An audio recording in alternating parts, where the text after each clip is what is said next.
ಸರ್ಕಾರ ಯಾವುದಕ್ಕೂ ಹಣ ಕೊಡ್ತಾ ಇಲ್ಲ, ಯಾವುದೇ ಅಭಿವೃದ್ಧಿ ಆಗ್ತಾ ಇಲ್ಲ.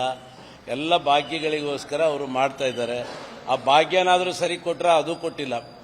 ಫಸ್ಟ್ 1 ತಿಂಗಳಷ್ಟೇ ಕೊಟ್ಟಿರೋದು, 40-45% ಅಷ್ಟೇ ಜನಕ್ಕೆ ಹೆಣ್ಮಕ್ಳಿಗೆ ಹೋಗಿದ್ದು ಬಿಟ್ರೆ ಅಲ್ಲಿಂದ ಇಲ್ಲಿವರೆಗೂ 3 ತಿಂಗಳು ಈ ಗೃಹಲಕ್ಷ್ಮಿ ಯೋಜನೆಯಲ್ಲಿ ಯಾವ ಹೆಣ್ಮಕ್ಳಿಗೂ ದುಡ್ಡು ಹೋಗಿಲ್ಲ. ಸೊ ಇವತ್ತು ವಿದ್ಯುತ್ ದರ 1 to ಡಬಲ್ ಆಗಿದೆ.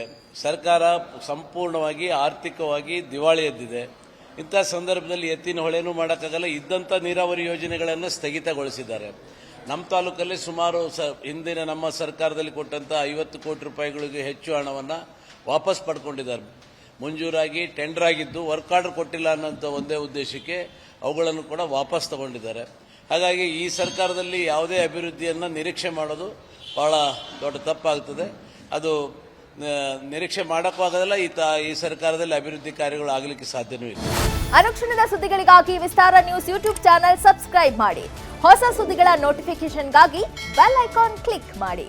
ಲೇಟೆಸ್ಟ್ ಅಪ್ಡೇಟ್ಸ್ಗಾಗಿ www.vistaranews.com ವೆಬ್ಸೈಟ್ಗೆ ವಿಸಿಟ್ ಮಾಡಿ. ಅಂಗೈಯಲ್ಲೇ ಜಗತ್ತಿನ ಸುದ್ದಿ ತಿಳಿಯಲು ವಿಸ್ತಾರ ನ್ಯೂಸ್ ಕನ್ನಡ ಆಪ್ ಡೌನ್ಲೋಡ್ ಮಾಡಿ.